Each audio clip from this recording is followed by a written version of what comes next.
American Pride Roasters is coffee from the heartland of America. Based out of Des Moines, Iowa, APR Coffee brings history to your coffee mug every morning. Try the Jefferson, a smooth Nicaraguan coffee with real vanilla bean, or the Franklin, a French-roasted Colombian coffee. If you can't make up your mind, we have 2-pound samplers featuring all of our founding flavors. For all your coffee needs, check out AmericanPrideRoasters.com. Historically great coffee. Hi, everyone. This is Susan Knowles with Knowles on the News for August 5th, 2015. Just wanted to give you a wrap-up of what's been going on in the news today. Just recently, before I came on, there was news that there was an active shooter in a movie theater in Nashville, Tennessee. Very sketchy details at this time about who the shooter was, but he is deceased. We do know that. And apparently talking to some of the witnesses there on the scene, it appears that the man may have been around 30-ish years old, average build, and white, but those are just witness speculation, so we don't know. But we do know, according to reports, that he had a backpack, came into the theater, and he also had a gun and a hatchet. And so I believe that the police were there. There was something talk about him being in a projection room, and the police were called, and that's where everything started happening. Sounds like, from early reports, that one person may be injured.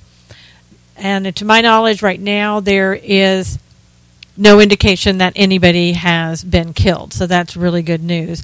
But as one might guess, the mainstream media is no doubt going to be talking about gun control again, and I expect Obama to be out there pretty soon talking about the same thing. I guess now with this new addition, we're going to have to also ban hatchets because the shooter was carrying a hatchet as well, but we don't know very much about that because it seems that the media is more interested in the fact that he had a gun. In any event, devastating information, obviously from someone who was not stable. Doesn't mean that he did not know what he was doing, wasn't mentally ill and didn't know what he was doing, but obviously had some type of instability that would cause him to shoot people in a theater. And it'll probably be a long time before we even know exactly what he was doing there, what the motives are, and why he did what he did. I did hear also another person reporting. It was a young lady from a business nearby that had said something to the effect that he had come to their establishment, and I don't know if that was on the same day, but he had come there first. So who knows what his motives were, what he was doing. I mean, there's so much talk in the news about the Colorado movie theater killer that it spurs other people on, unfortunately, and this may be a copycat type shooting. And there's so many of them. I think the one in Louisiana was the most recent. And this show today at the theater, they were showing Mad Max. What the connection is, I don't know, but they felt that it was something that they needed to talk about and report about what movie was being shown there. So I'm not sure the movie had anything to do with it. Probably more that this person was just looking to repeat what he had seen on TV before to get notoriety. So we will try to keep you posted on what's going on with that. And I'm sure as the day goes on, we'll hear more news as to who the shooter was and exactly what he intended to do, how many people that he wanted to take out, or if he knew somebody in the theater that he was there to kill. I mean, who knows? But unfortunately, it's another senseless shooting that has taken place that the left will jump on to use to their advantage. So, other news, we're looking forward to the debates for tomorrow night. Fox News has come out with who is going to be allowed into those debates. Really not surprised at all to see that Donald Trump, of course, is number one in the debates. Leery about the fact that the other people there, such as Huckabee and Jeb Bush, were in the number 2 and 3 positions. I know Scott Walker was up there. I think he may have actually been number 2. So maybe Trump, Walker, Bush, and then Huckabee. Surprised about the Bush-Huckabee positioning, but especially Huckabee. Not sure what he's even doing in the race. But it was kind of disheartening to see that some of the other people, such as Carly Fiorina, Rick Perry, are not going to be able to talk at the main event, but will be able to have their own debate during the day when obviously no one will be watching.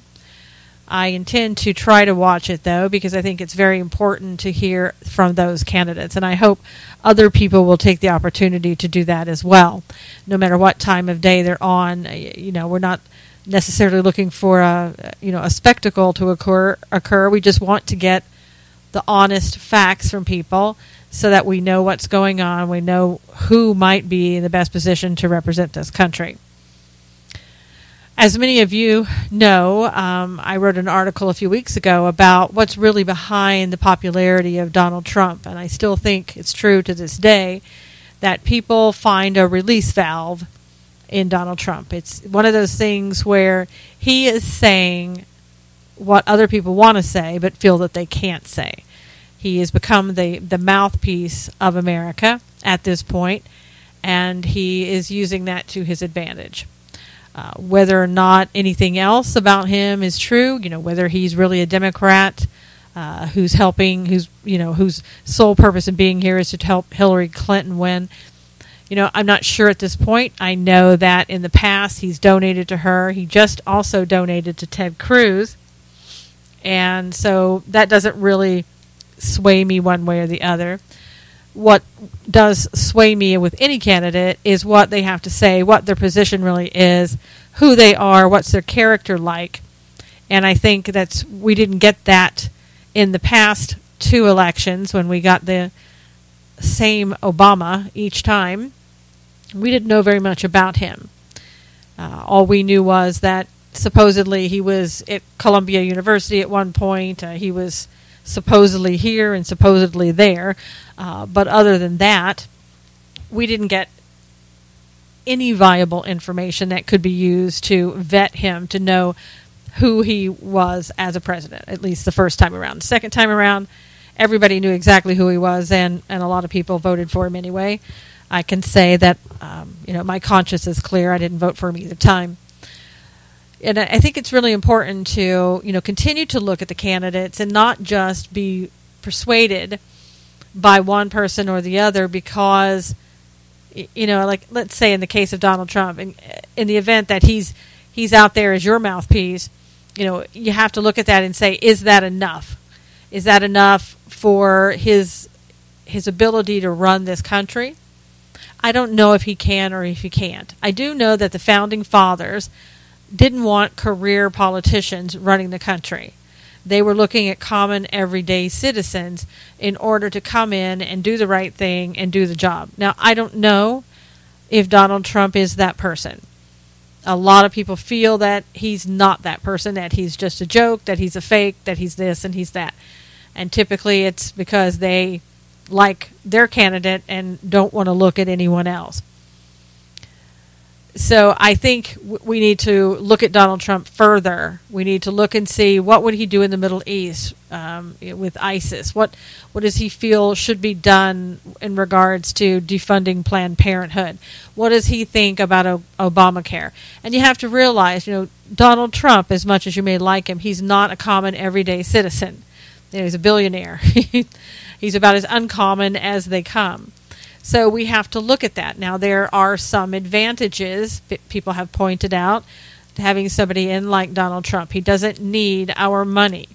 When he takes a vacation, if he becomes president, hopefully he won't be spending $42 million of taxpayer money to jet set around the world on vacations, on golfing vacations, and bringing the family here and there, and having the First Lady and her children going on vacation to exotic lands. Hopefully that we have a president who will say, you know what, I'll take my own vacation. I don't need your money. Let's use that for something else. Again, I'm really interested. I want to know what his position is on abortion. for those people who voted for Obama, knowing that he was pro partial birth abortion, in the event that you weren't pro-abortion, I'm not sure how you voted for him. I'm not going to vote for someone who wants to fund Planned Parenthood and who wants to keep the killing of fetuses alive in the news by funding an organization who does that. I'm not going to vote for a candidate who is for that. There's something that we need to really look at and think about before casting a vote. I also want to know what his real thoughts are on illegal immigration and a road to amnesty for those individuals.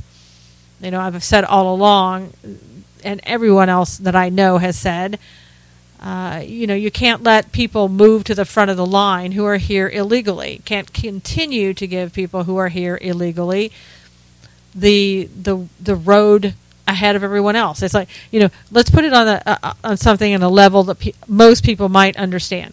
If you're standing in line at Disneyland, and I'm not trying to talk down to you, but I just want this, for people who hate politics, maybe this will ring a bell. If you're standing in line at Disneyland and you've been in those lines, everybody's been in those lines. I know I've been standing there, which seems like forever, where it says, hey, if you're at this point, there's 45 minutes before you even get to move to the front of the line. Would you like it if you were standing in line and you've been there for 45 minutes or an hour in the hot sun, and all of a sudden somebody else comes up and says, hey, I'm moving in front of the line, see ya? I don't think that's going to go over too well, and I don't think that those people that have been waiting in line for 10 years, some of them, to become citizens of this country should be pushed back in line because of illegal immigrants who come here and want to go to the front of the line. And it's not, I'm not blaming the illegal immigrants. If I were in a country where I was being savagely beaten or had no food or running water or rapes were occurring every day or whatever the case may be, of course, if I had an opportunity to come to this country to escape that, I would. I'm not blaming them.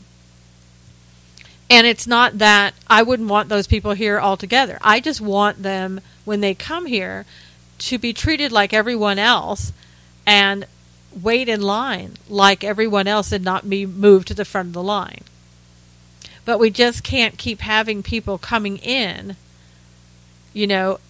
under those type of circumstances. I mean, in California, the other day, we had 2 people, illegal immigrants, that were appointed to some positions on a city council, I believe it was, in California. Now, it's a voluntary position, supposedly, that these 2 are in. So it's 2 positions, 2 voluntary positions. But the fact of the matter is, it's what's going to be next. We're going to find some way to get money to pay these people to represent those in this country who are citizens here in this country, or who are, here on with green cards or whatever. We're going to let these people come in and represent this country when they're not citizens of this country. They're here illegally. I mean, how crazy does that sound? I guess in today's world it really doesn't sound that crazy, but if you want anybody out there who wants to continue to use some bit of common sense, you have to look at that and say, this is crazy. We need to not allow this to happen. And I guess there were some protests there last night, but they went ahead and voted it in anyway. And so, I know everybody's thinking, well, what are we going to do? What are we going to do? Well, I know you don't like the answers, but you have to vote those people out that would vote illegal immigrants in. And that may take a while to do so, but there's no other legal way that I can think of, unless you, of course, had them removed legally, recall or whatever the case may be, the steps that need to be taken. But that's about all you can do. And those on the left, the progressives on the left, they're willing. They're willing to wait as long as it takes to do what needs to be done. But it's sometimes with us on the right, we don't tend to want to wait too long. We look at something and go, it's not going to happen. I'm not even going to go out and do it. Or I don't like the candidate, so I'm just going to sit home and I'm not going to vote. I know no one wants to take the lesser of two evils, but sometimes by not choosing someone, the person that you absolutely don't want to get in is going to get in. It's something I think that everybody wrestles with. But what we can do is we have to become more active in the process. And I know everybody's thinking, oh, come on, Susan, that's so naive. You know that there's voter fraud and everything else. Well, maybe so. I don't doubt it 1 second. And I think, in that case, we have to figure out, how did we get here? Why did we allow it to get to this point? I mean, we all have some part in it. Whether we were asleep at the wheel, we decided we didn't want to get involved, whatever the case may be. I don't know what it is exactly, but I know that we can't all sit here and just be blameless and point the fingers and say, well, they commit fraud. Yeah, we know a lot of other things that they do, and we don't seem to be doing a lot about it. And I'm just as guilty as everybody else. I get involved in something, and I can't do 12 things at one time, and neither can you. There's so much going on. It's like, it reminds me of, what they used to do in the circus. You'd see on TV where you'd take a stick and you'd put a dish at the top of that stick, and you'd start, turning the stick so that the dish would start to spin, and then while that was spinning, you would go to the next one and set up the stick and the dish, and you'd get that one spinning, and then you'd do a third one, and you'd have to run back to the first one to get that spinning again. I mean, that's what our lives have become. Realize it or not, that's what our lives have become. There's so much going on right now that's happening in this world. You feel like that you're spinning plates on the top of a stick, just hoping that they can stay up long enough that you can have time to run back and forth, that they don't come crashing down. That's where we are. That's where we've gotten to. I can remember there were days of peace and calm where nothing really was going on in the news. You could kind of take a deep breath. It wasn't that bad. Maybe I was just in denial. I don't know. But I know now there is no peace. You have to search for peace. You have to find some peace some way, somehow, because it just doesn't really exist anymore. And there's so much going on that one person at any given time can't do it all. And that's why there needs to be a lot of us doing what we can do. I do this radio show and my radio show on Mondays because I want to try to get out to you as much information as I possibly can in the best way that I feel that I can do it. Can I do more? Yes. Do I want to do more? Yes. Am I looking to try to do more? Yes, yes, yes. That's why I also write for The Blaze as a contributor.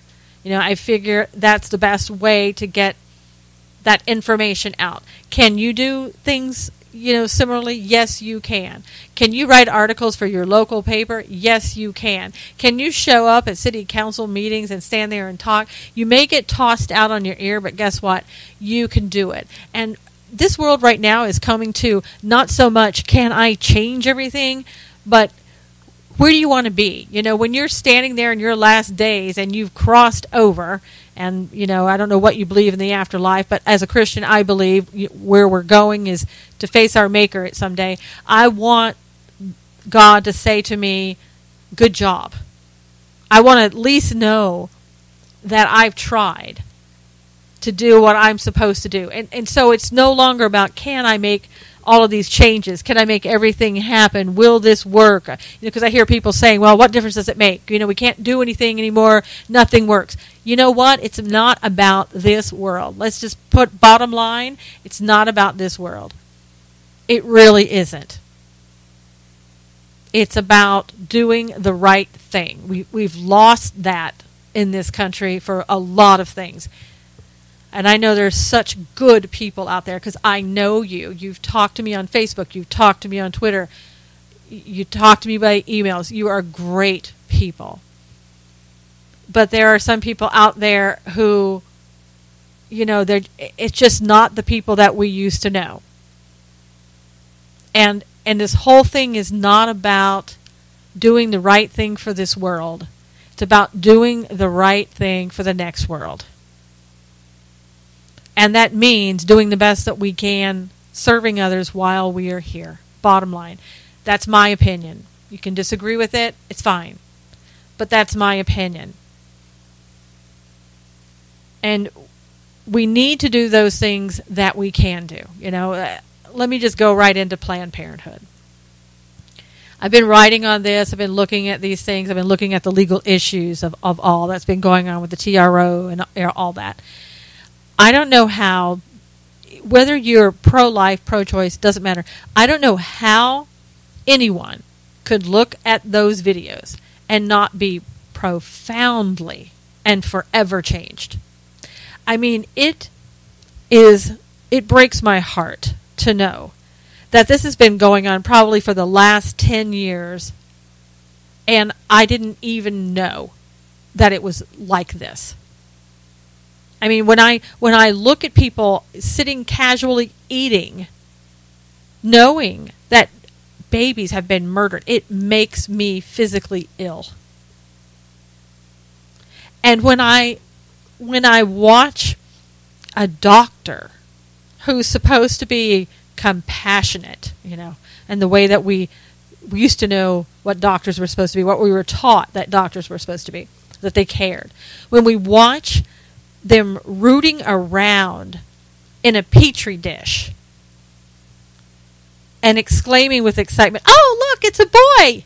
Oh my gosh, it's a boy, look at this. Isn't this great? We just killed this boy, and here he is in the dish, and look at this, isn't this great? And look at all these other parts. My gosh, we've got the thymus, we've got arms, legs, And then to know that the TRO was against one of the harvesters,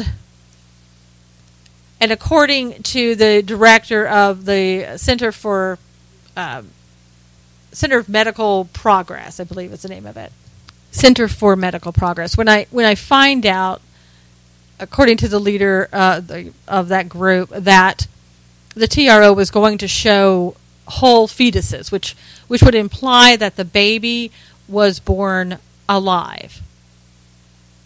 If that doesn't affect you, I don't know what will. The thoughts of that are just almost too much to handle at times. The one thing that I am in all of this happy about is the fact that it was a California group. We're the ones that people always say, "Oh, those California crazies, they're so liberal, they'll do just about anything." Well, you know what? There are people on the right in California. They're proof of it. And I'm proof of it. I'm in California, and I'm not on the left. But they went out and they've done something incredible. And I know that the ACLJ is now representing them, which is wonderful news. And hopefully they can go in and get some things done. But, who knows in this world today how much is really going to matter, whether it's legal or not anymore. I mean, you never know what you're going to get. I'm really glad for myself personally that I'm no longer practicing law, because to be honest with you, I wouldn't want to have to deal with that in court, knowing that you're walking into court knowing what the law is, and then it doesn't matter.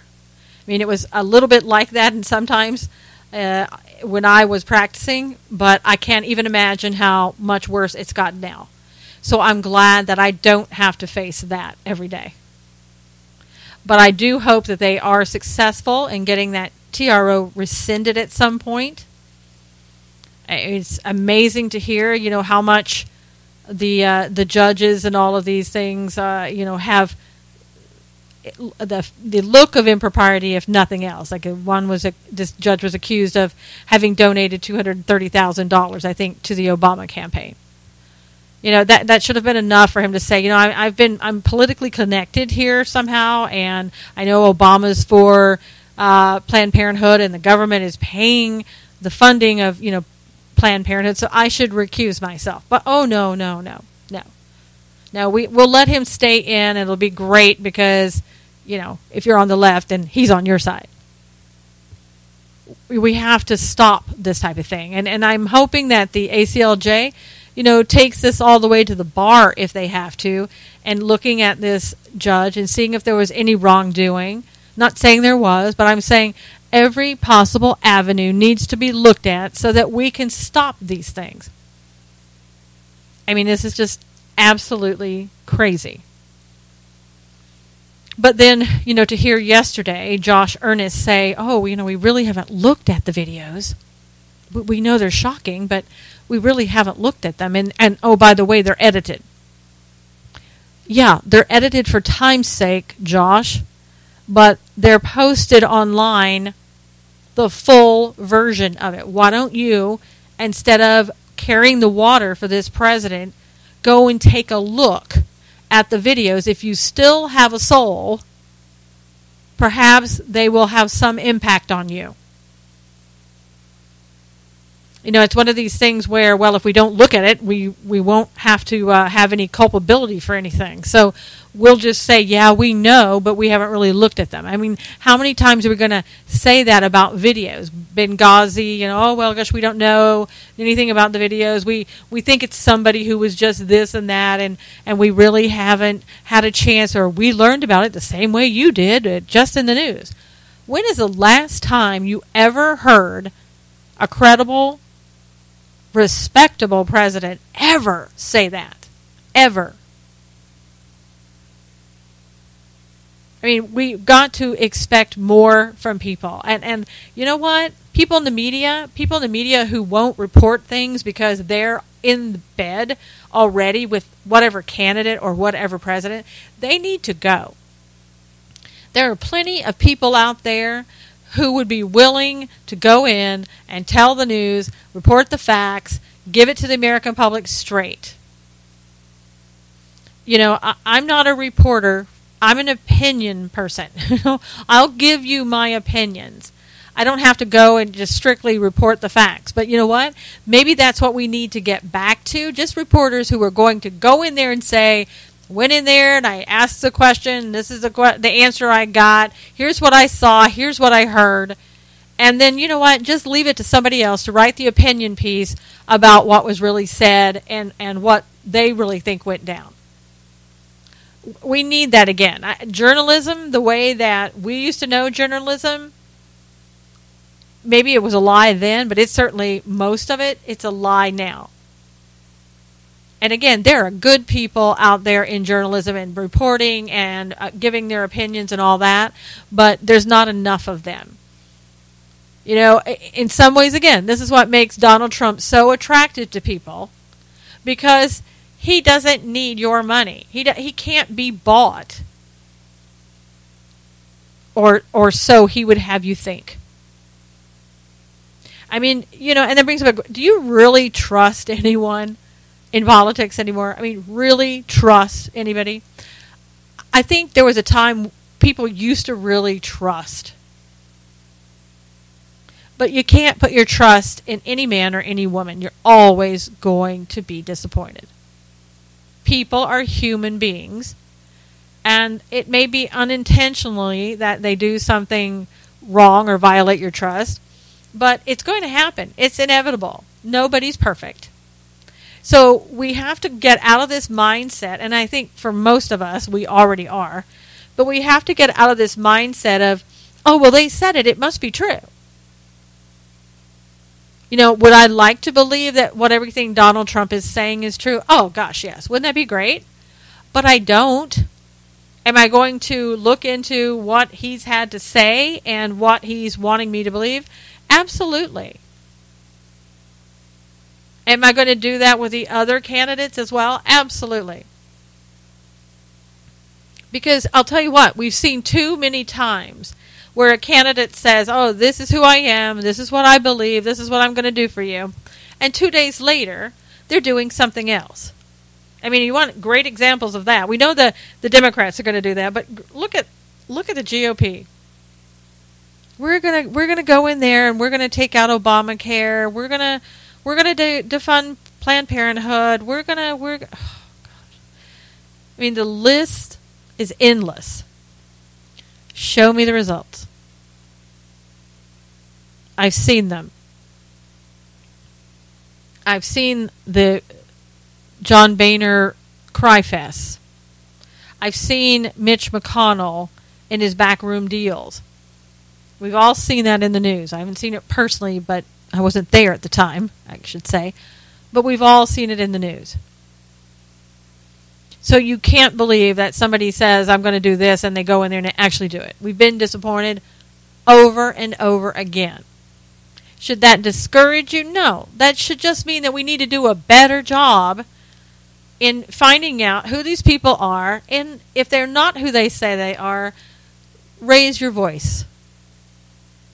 Again, it's not about doing necessarily the right thing for this world. It's about for the next world. But doing the best that you can while you are here, yes, I think that's our responsibility. I do.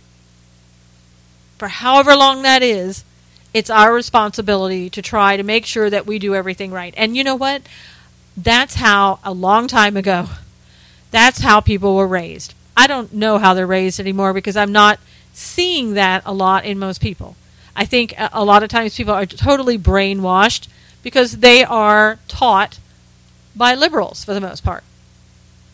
So we're seeing the fruits of that labor. And it isn't necessarily what we had hoped for. You know, mom and dad have been taken out of the picture for quite some time now. And their opinions don't matter as much because the school system says this is what we should do and this is what we should think. So mom and dad need to get back into the picture, or whoever the caregiver is for that child needs to get back in the picture and start teaching them the good, the bad, and the ugly. But teaching them right from wrong. And yes, there is a right from wrong. Contrary to popular belief, there is a right from wrong. And we need to get back to that. That's common sense. It's what everybody knows. And we're too afraid to talk about it. Too politically incorrect now to say right and wrong, because that might offend, the fig out there on the fig tree. So we better not say that. I mean, enough. Enough is enough is enough. When things are standing right there and staring you in the face, you got to start looking at them.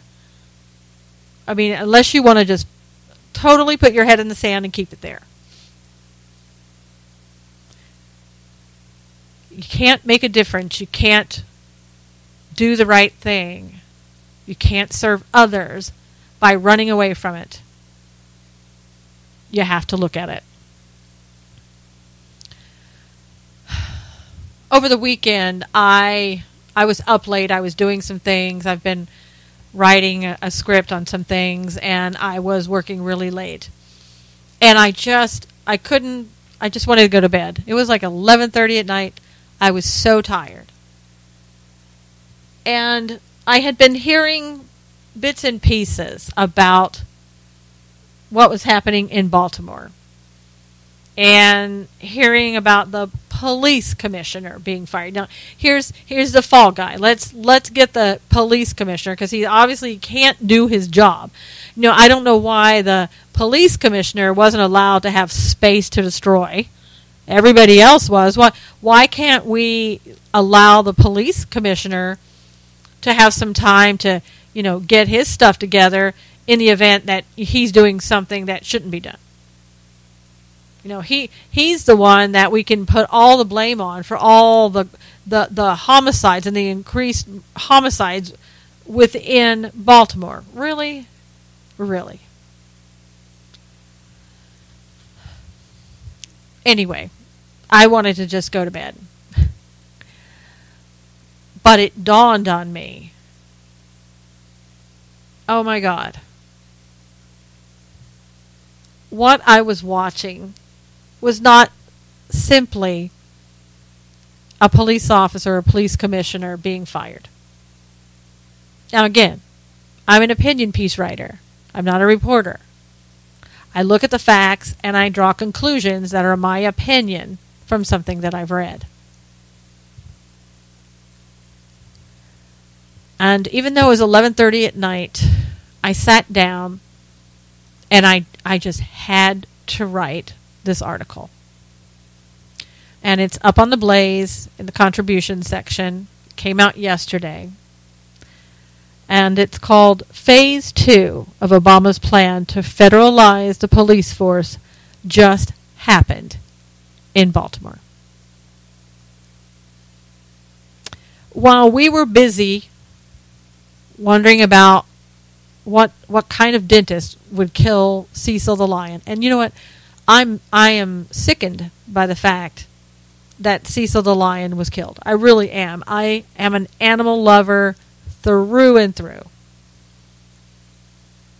And I'm not even sure, and this is just me, I'm not even sure if I were starving if I could shoot an animal.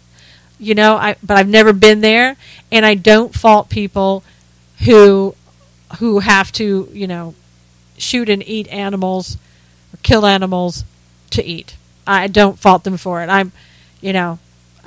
It's biblical. It's been doing it since the beginning of time. Cecil the lion, not quite so sure. Not quite sure about killing giraffes and things of that nature, things that can't move faster than you, or just standing there, you know, waving at you as you come up and shoot them. Now that I have problems with. But anyway, while we've been concerned with other things, I believe that this president has been moving forward in what I feel is his agenda to federalize the police. Now, I wrote an article back in May in which I said that I felt that Obama would use the recent events that occurred back in Baltimore at the riots, that he would use that to convince the American public that the federalization of the police force was necessary because only these federal agents have the expertise that's needed. You know, these poor dumb police commissioners, and I say that sarcastically, they don't have the expertise as what we do. So how can they possibly run a city? They need the help of the federal government. And as you might recall, you know, the first thing that was necessary, we needed the actors in place, okay? We had a really good stage set. And what do I mean by that? Well, we have a Democrat-run city with all of these Democrat politicians. Everybody's in place, okay? First, we set the stage. Then what do we need? We need the key players, the actors that are going to come in and get the ball rolling. And as you may remember, one of the first actors, and he is definitely seems to be an actor in my opinion, Al Sharpton. Remember Al? He came into Baltimore, kind of took over, pushed the mayor kind of out of the way. Okay, mayor, get out of the way. You can't let me. You know, the expert's here. I'm going to help you because you're just not smart enough to do it. So let me do it. Let me take over. Al Sharpton came in and he called upon the president, first thing, to federalize the police. He demanded that the Justice Department take over policing in this country and said, we're going to have to fight states' rights in terms of closing down police cases. Now, in Al Sharpton's speak, what that means is we're going to have to federalize the police. You know, states, you're out of luck. We're going to take over here, and we're going to fight you. We're going to do it. Now, I think he had a mouse in his pocket, perhaps. That's, I guess, who the we that he was talking about? Or was it the we, the DOJ, the president, and everybody else? Then we had other players that were necessary in accomplishing this. We had the mayor of Baltimore, Stephanie Rawlings Blake, who, bless her heart, like if you're from the South, bless her heart, who after saying, we've given everybody space to destroy, in reference to the rioters and the looters, she requested that the DOJ conduct a full-scale investigation of her city. Why? Because obviously she's not able to run it, right? If she would be the one to know if her city's being run well, but let's bring them in. And it's not one of those, well, if you don't have anything to hide, just go ahead and show it. No, I think it was more of, I know that I'm running the city well, but I know what your plan is, and I'm going to help you. Now, she requested this full investigation after the city council president and 10 members of the city council bypassed her and sent a letter directly to, get this, drum roll, the fourth actor, Attorney General Loretta Lynch. So we had the first actor was Al Sharpton. The second one was the mayor, Stephanie Rawlings Blake. The third actors were city council. And the fourth one was Attorney General Loretta Lynch. So we've opened the floodgates and we've invited them in. And to have your city council say, come on in and we're going to go around the mayor to invite the DOJ head in, that they feel that this mayor is incompetent. Otherwise, they wouldn't be doing that.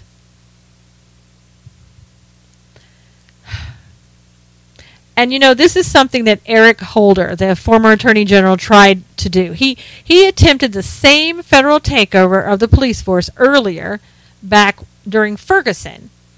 But his efforts failed when the police officer involved in the shooting, at the chagrin of Eric Holder, that police officer was not indicted by the grand jury and basically just screwed up his whole plan.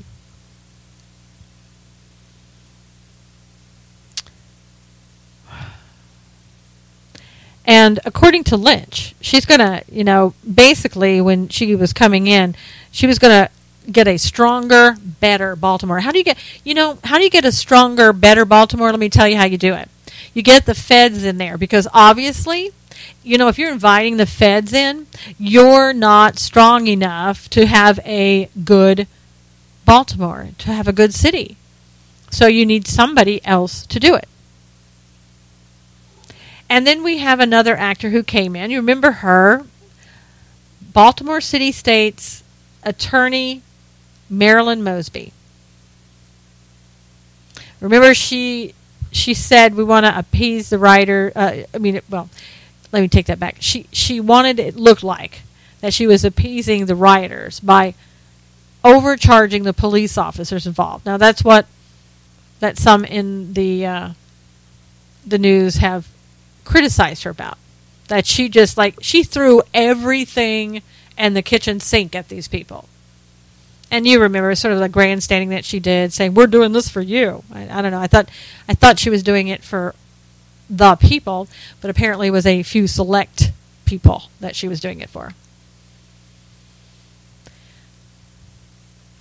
Now, as you know, in every play, there's always the one person that kind of tries to come and get in the way to thwart whatever's going on. And you got to get that person out, because if you don't, you can't do what it is that you're trying to do. So what do? We bring back one of our key players, that being Rawlings Blake, to come in and do sort of like a checkmate, if you will. Get that checkmate and get that one person that's standing in the way of getting this plan to work. And that is, she comes back in and fires the police commissioner. Because, as she has said, he was a distraction. And she had to get rid of him because there was a dramatic spike in homicides. And why did she have to get rid of him? Well, think about it. You're a police commissioner. Are you going to step aside and allow federal agents to come in and take over your city and your department? I don't think so. So he would have been sort of the thorn in everybody's side and would have gotten in the way and maybe not even moved out of the way and maybe gone to the news and said, look at what they're trying to do, and on and on and on. So let's just get him out of the picture altogether. And that's what she did.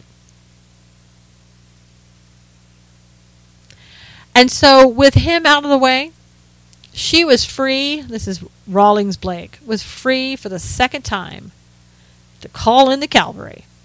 Call in those federal agents that know more than she does.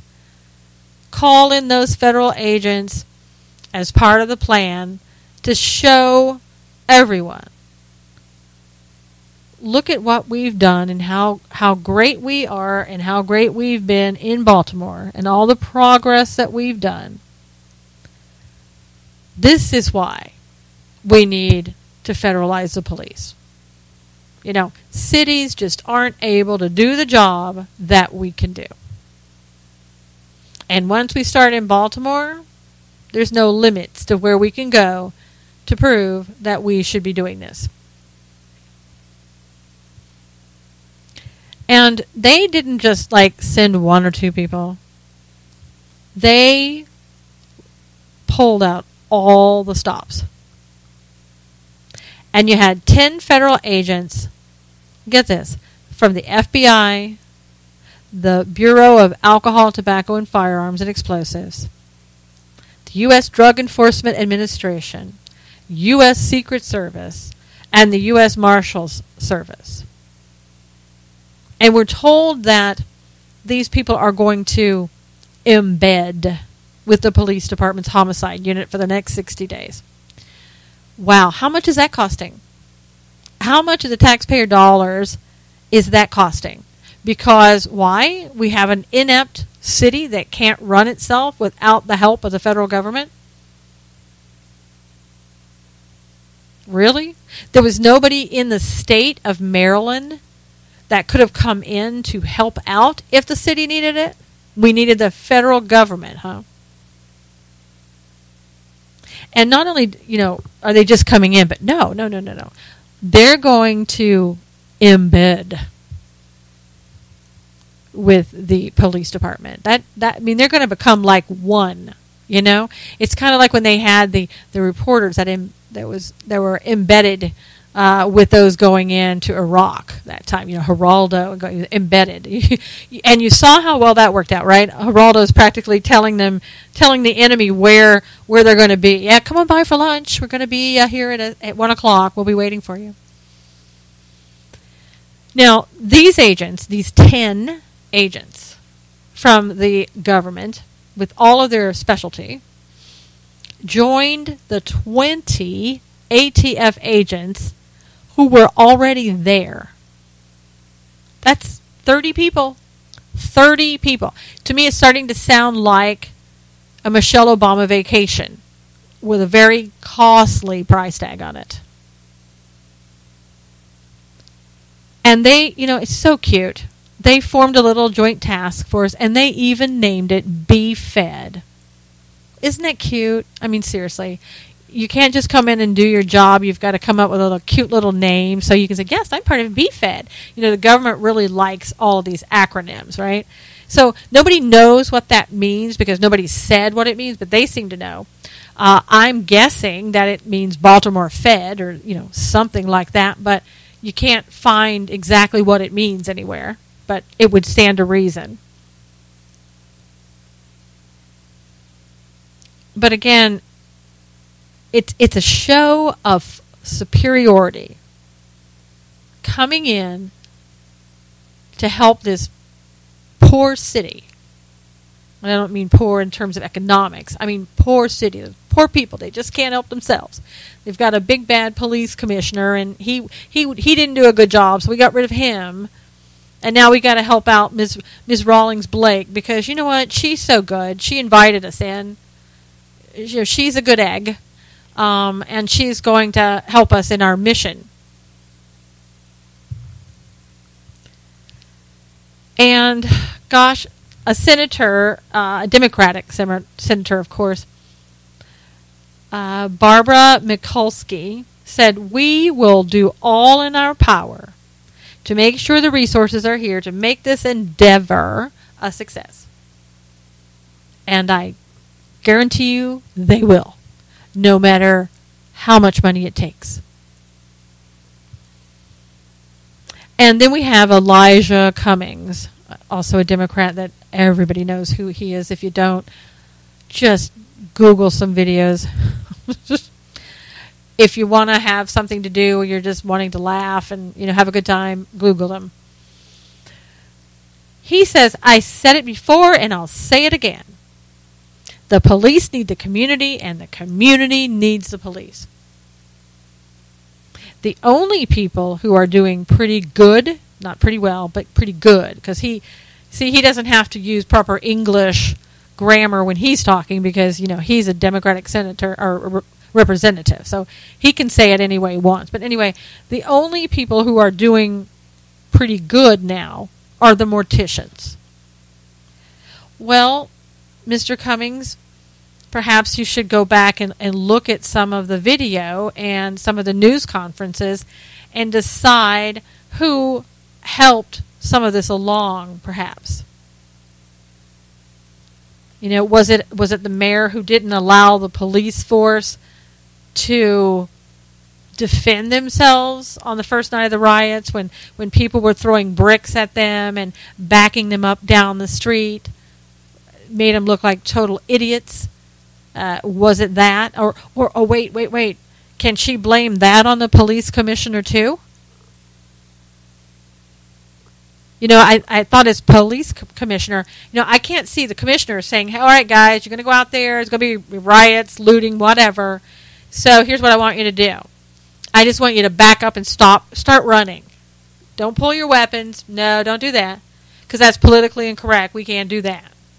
We can't stop the rioting. We can't even, first night, I don't even want you to really throw tear gas, Just look at it this way. They're just bricks coming at you. I mean, what can that do to hurt you? I mean, seriously, they're just bricks, rocks. How's that going to hurt you? You're tougher than that, right? You got a little shield and a little helmet that you're wearing. You'll be fine. You'll just be able to come in and get a Band-Aid later on, and you'll be just A-okay. Or did that come down from the mayor, who said basically, stand down, people. It worked well for Hillary, so stand down, people.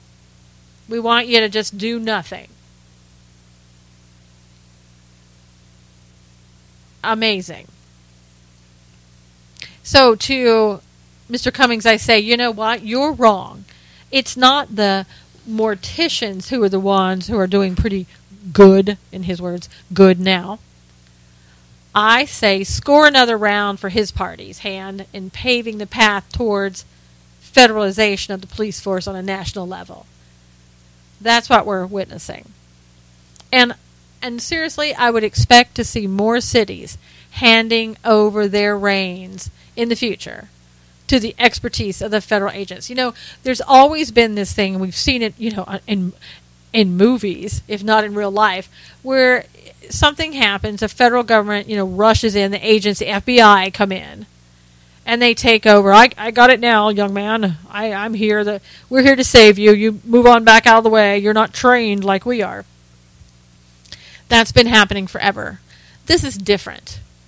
You're talking 30 at least. There's probably more by now. 30 agents who have come in, and 30 agents from various parties. From they do different jobs, not various parties, but various departments. The FBI, alcohol, tobacco, and firearms, drug enforcement, Secret Service. Why do we need the Secret Service there? I mean, what? Secret Service? Is somebody threatening the president or some other official? I mean, what? Secret Service and the Marshal's Office. I mean, what? You have an increase in homicides, and you're bringing in all these specialists. What you need is a police commissioner that's allowed to do his or her job. That's what you need. You need somebody that you say, you know what? I trust you to go out there and clean up the streets of the city that you know, that you've been out there with the people, amongst the people. Maybe somebody who came up through the ranks, or somebody who's lived in the city that had moved away for a while, and came back and wanted to be police commissioner. That's who you need. That's who helps curb that homicide rate. And perhaps, and I know that people are saying, it's time for Rawlings Blake to resign. But, of course, she's not going to resign, and guess what? Nobody's going to call for her resignation. You know why? Because she's been very helpful. After all, she's the one that stepped aside and let Al Sharpton take over when he came to town.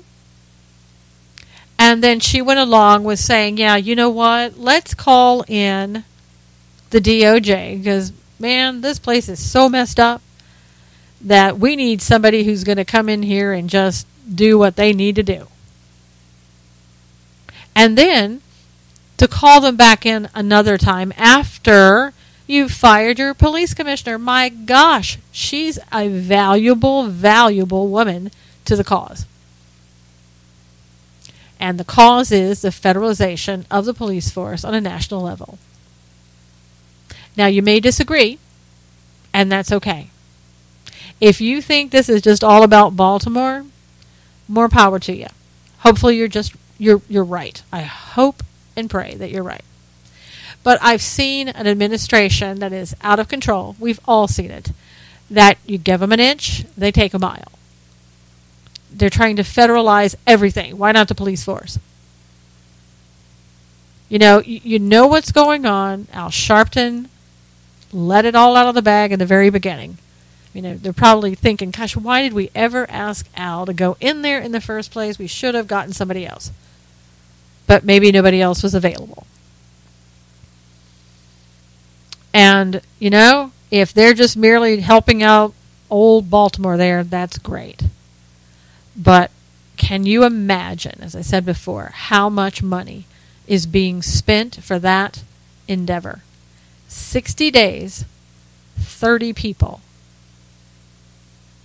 Now you may say, well, but they're already getting paid, their salaries are by X, Y, and Z, whatever department they came from. Yeah, but there's also clothing, food, car allowances, and every other thing that have to be paid to make accommodations for these people to basically come to Baltimore or to be taken off of whatever they're doing in the FBI or the Secret Service or wherever and find a replacement. I don't think they're going to go out and find a temporary worker. Go down to, hey, this is monster.com. We need some Secret Service guys. Do you have any that you can send our way? Because we have some other ones deployed over here. Now, I don't think that's going to happen. So anyway, we'll see what happens as that develops. Again, that article is on theblaze.com/contributions. And you can go take a look at it. Last time I looked, it had been shared 7,000 times. So obviously I'm not alone in the belief that this could be a possibility. We'll see who's next. We'll see what other city can't live without having the feds there. But for today, I'm so glad that you were able to drop in for a little while with me so we could have a quick chat on the news of the day, things that are important. Join me on my Monday show with return guest by popular demand, Dr. Timothy Furnish, when we're going to be talking about ISIS, Islam, Iran, and everything else. So until then, I'd invite you to go to my website at susanknowles.com to get all the information. Go to Spreaker.com, look up Stand for Truth Radio to get all the information on my shows. Monday night, 6 o'clock Pacific Time, 9 o'clock Eastern. Until next time, take care, God bless, and I will see you all then.